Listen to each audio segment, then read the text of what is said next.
Well, good morning, friends, and welcome to Mount Joy Mennonite Church virtual service for Sunday, April 26th, the third Sunday of our Easter celebration. I was thinking there is no truth more fitting to be latched onto and held onto in a time when the world is at odds, when we're dealing with a global pandemic and stay-at-home orders.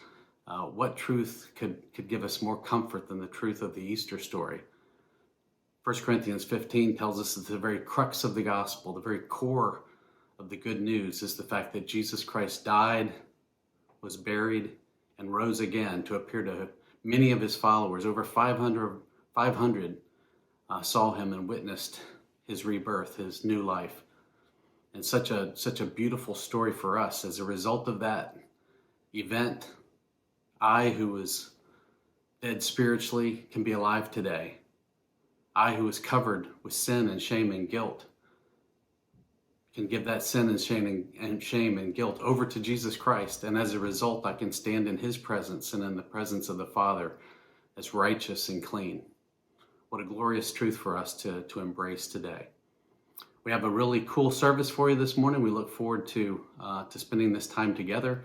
And we're just going to pause now to take a look at the order of service for today.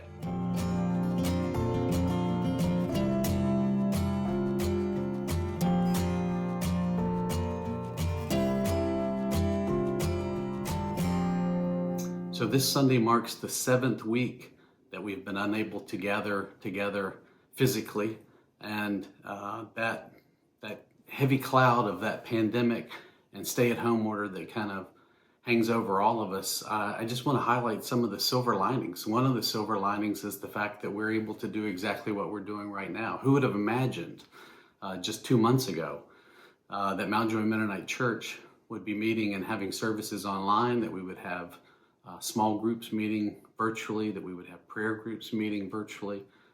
Just want to remind you that all of those things and links to those activities and information about that can be found online at our website, which is mjmc.org, mjmc.org.